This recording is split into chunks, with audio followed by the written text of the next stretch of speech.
বাড়িতে যখন থাকতাম মালপোয়া রথের দিনে খেতামই।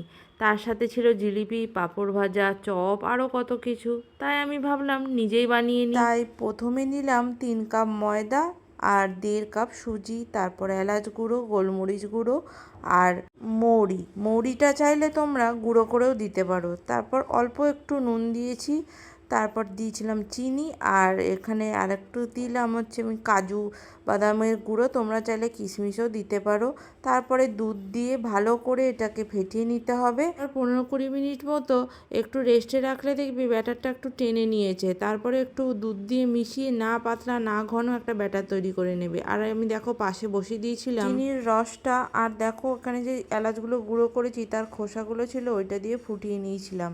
আর তার পাশে আমি দেখো ফ্রাইং প্যানে তেল দিয়ে এখানে সুন্দর করে পাতলা পাতলা করে আমি মালপোয়াটা ভেজে নিয়েছিলাম। অনেকেই বড় মানে গোল গোল ডুমো ডুমো করেও ভাজে, সেটা আমি পছন্দ হয় না বলে আমি আবার পাতলা পাতলা করেই করেছি। তারপর ভেজে ভেজে সঙ্গে সঙ্গেই রসে ডুবিয়ে দিতে হবে, আর খুব বেশি না, 1 মিনিট মতো রেখে তুলে দিতে হবে, নাহলে কিন্তু মালপোয়াগুলো ভেঙে যাওয়ার চান্স থাকে। তো দেখো আমার মালপোয়া এখানে তৈরি হয়ে গেছে। প্রথমবার ট্রাই করলেও বর বললো কিন্তু বেশ ভালোই হয়েছে খেতে।